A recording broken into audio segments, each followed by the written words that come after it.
5 best cameras for beginners in 2026.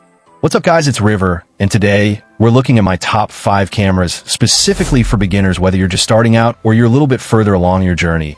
I have 5 cameras that would be perfect for anyone that's looking to get into both photography and video, and I also made sure to make all of these cameras extremely affordable and give you a really good value for your money. So let's do a deep dive and find the perfect starter camera for you. Let's get into it.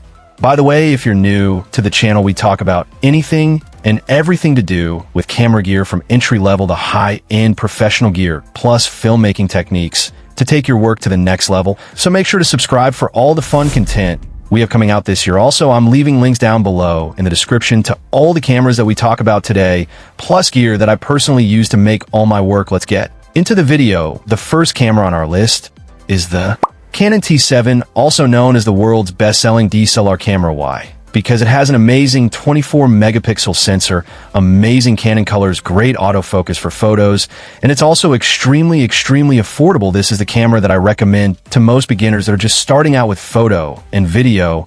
As for photos, it does 5 frames per second with continuous autofocus in full RAW. At this price point, that's really impressive. This camera is really well suited for fashion, portraits, lifestyle. Basically anything that doesn't have a lot of movement. I would not use this camera for sports or action. In terms of video, it does full HD at 30 frames per second with 60 frames per second at 720p. It's unfortunate that they don't have 60 frames per second in full HD, but at this price point, I'm not that upset. When it comes to autofocus in this camera for photos, it is fabulous. It is literally impossible to get an autofocus shot, but with video, it does tend to struggle quite a bit. It's not quite sticky, and it cannot track objects or faces. I would definitely use this camera in manual focus. When it comes to video, however, what makes this camera great are actually the Canon colors. These colors look great right out of the camera, and you really don't need that much editing to get a beautiful image. So if you're a beginner, I definitely recommend getting Canon camera, because you're simply going to save a ton of time, and you're going to get great work right from the start design-wise. It's a really good camera. It's well built. The ergonomics are great and has a really solid battery life. It really doesn't feel like a starter camera. However, there are a few things I don't like about this camera. For example, it doesn't have any digital stabilization. It doesn't have a flip screen, and it doesn't have an external audio jack. But these are probably things I wouldn't need if I'm shooting photos. This camera basically gives you everything a proper photo DSLR would without all the fancy bells and whistles. The Canon T7 is a really good choice as your first photo DSLR. But it's probably not the best for video. If you're looking to do video, I have something perfect for you later in this list. Next up, we have the Nikon D3500.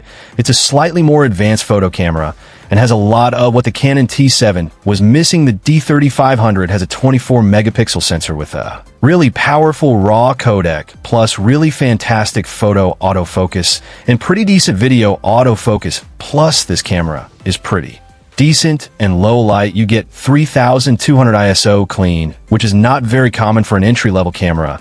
As for photos, it does 5 frames per second in continuous autofocus. However, that's the same as the Canon T7, but the Nikon does not have the same great colors as the Canon camera. So it's kind of a letdown in this department. However, the RAW codec in Nikon cameras is much more powerful than the Canon RAW codec, and you can push the colors and the image overall much further in Photoshop and Lightroom. As for video, it does full HD at 2430 and 60 frames per second, which is something that was missing from the Canon T7. The autofocus for video is still just decent, but it's a whole lot better than the Canon T7. In case you're trying to compare the two design-wise, it's a really well-built camera with a really great layout, plus a really solid battery. This camera would be totally acceptable to do professional work with, and this camera has all the shortcut buttons that I would normally expect to find on my professional DSLR, which makes it extremely easy to use. Sadly, this camera still doesn't have an audio jack or a flip-out screen. However, it does have a built-in guide mode that actually teaches you how to use this camera and teaches you how to do good photography. It's extremely helpful. If you're a beginner, the Nikon D3500 is perfect for a beginner that wants a little bit more horsepower in their starter camera, but they still want to maintain an affordable price point. If you're side video interested in buying a camera that you would normally have to pay hundreds if not thousands of dollars for, I have some great news for you. A lot of you guys know me as the guy on YouTube that reviews cameras, but I've actually been a director and cinematographer working in the film industry for many years. I've traveled all over the globe to shoot projects, and I've worked with some of the biggest brands out there. Not only that, I've also helped dozens of my friends get into video and photography as a hobby, but also turn into a high-paying side hustle. So I wanted to help. I wanted to show you guys step by step how to take your beginner or intermediate level camera and turn that into a high-paying side hustle. Probably the number one reason I hear from people as to why they don't start making money with photography and video, which they love to do, is that they don't have time or money to invest the camera itself. It's already a pretty big investment. So I made this course exactly for those people, someone who doesn't feel comfortable or doesn't want to quit their job right now, but still wants to make a few $1,000s a month, but only working a few weekends. You might be a student who already owns a camera and wants to make a little bit of money, or you might be an accountant or engineer who loves their job, but just wants to make a little bit of side cash for something you want to buy down the road, or you might be somebody that wants to make a career out of photography and video and wants to get the best start possible in the industry. You can get started with the camera you already own or the camera you're about to buy at the end of this video.